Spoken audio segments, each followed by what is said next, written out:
విద్యావర్ధిని సంస్థ వారు ఒక అద్భుతమైన పని చేశారు. సనాతన ధర్మానికి అంతటికీ కూడా జీవం గోవు. అటువంటి గోవుని దర్శించడం, ప్రదక్షిణం చేయడం, గ్రాసం పెట్టడం మనందరి కర్తవ్యం. కానీ మనం ప్రతిరోజు గోశాలకు వెళ్ళలేకపోవచ్చు.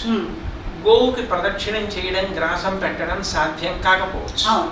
దాన్ని అధిగమించడానికి వాళ్ళు ఎంత తేలిక మార్గం చేశారంటే, ఇక్కడ ఒక ఆవుని దూడని చిత్రించి ప్రదక్షిణం చేయవలసిన సన్నివేశాన్ని తీసుకొచ్చి అప్పుడు చెప్పవలసినటువంటి శ్లోకాన్ని పెట్టారు. ఇప్పుడు నేను ఆ శ్లోకం చెప్తాను, మీరు చెప్పండి.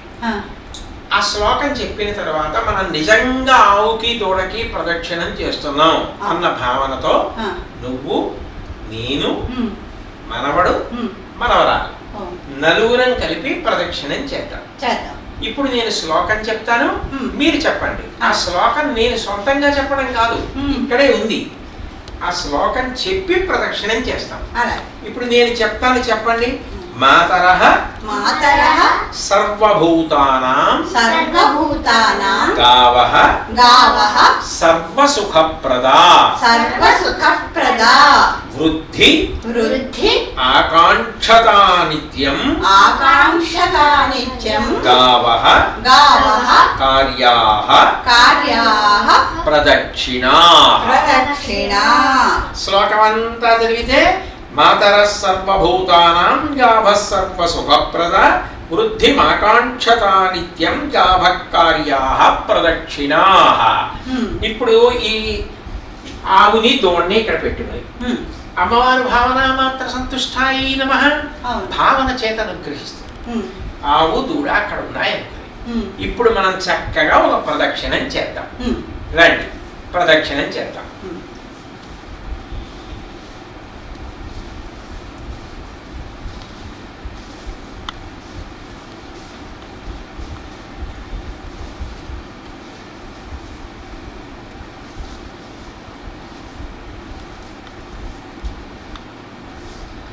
ప్రదక్షిణం చేయడం ఎంత గొప్పో, గోవుకి గ్రాసం ఇవ్వడం అంత గొప్ప.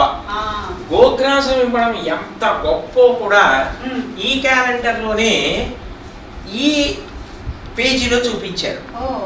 కంచి కామకోటి పీఠాధిపతులు మహాపురుషులు శ్రీ శ్రీ శ్రీ శంకర విజయేంద్ర సరస్వతి స్వామి వారు గోవుకి గ్రాసం పెడుతున్న బొమ్మ వేసి, అప్పుడు గ్రాసం అంటే చేత్తో పట్టుకుని గడ్డి పెట్టడం, ఏ శ్లోకం చెప్పాలో కూడా రాశారు. ఇప్పుడు నేను చెప్తాను, మీరు చెప్పండి ఆ శ్లోకం.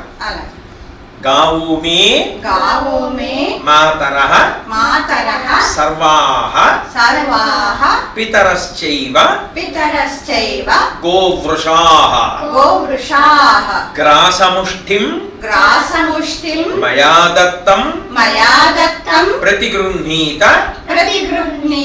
మాతరః యత్కృతం దుష్కృతం తేన జ్ఞానతో అజ్ఞానతోపి వా తస్య నశ్యతి తత్సర్వం దుస్వప్నం చ వినశ్యతి. అంటే సమస్త భూతములకు ఆవు తల్లి, అన్ని ప్రాణులకు తల్లి ఆవైతే తండ్రి స్థానాన్ని పొందేది ఎద్దు. అమ్మా, నేను నా చేతితో నీకు ఇవాళ గడ్డి పెట్టడానికి వచ్చాను, దయతో నువ్వు తిను. నువ్వు ఆ గడ్డి తిన్న కారణం చేత నేను చేసిన సమస్త పాపములు తొలగిపోతాయి. నాకు పీడకలలు వస్తే ఆ పీడకలల ఫలితం కూడా నివారింపబడుతుంది. అంత గొప్పది గోగ్రాసం పెట్టడం. కానీ ఇప్పుడు మన దగ్గర ఆవేది దూడేది ఎలా పెడతాం అని అనుకోకూడదు. అదే ఆవు దూడ మనం ప్రదక్షిణం చేశాం కదా, అందుకని మనం ఏం చేస్తామంటే ప్రతిరోజు మనం వెయ్యగలిగినటువంటి ద్రవ్యాన్ని, ఇది హుండీ అన్నమాట, మన ఇంట్లో ఉన్నదే ఒక డబ్బా తీసుకుని దీన్ని హుండీగా పెట్టుకుని నేనేం చేస్తానంటే ప్రతిరోజు ఇందులో కొంత డబ్బులు వేస్తాను. ప్రదక్షిణం చేసేసి శ్లోకం చెప్పాక నెలకొక్కసారి మనం ఈ డబ్బా పట్టుకుని గోశాలకి వెళ్ళి ఇందులో ఉన్న డబ్బులు గోశాలకి ఇచ్చేస్తాం. అప్పుడు ఆవులన్నీ మేత వేస్తాయి ఆ డబ్బుతోటి. అప్పుడు మనం ప్రతిరోజు పెట్టినట్టే కదా. పట్టుకోండి, ఇప్పుడు వేద్దాం మనం డబ్బులు.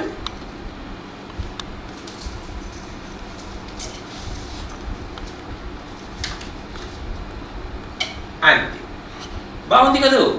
ప్రతిరోజు గోశాలకు వెళ్ళినట్టే, ప్రదక్షిణం చేసినట్టే, గోగ్రాసం పెట్టినట్టే.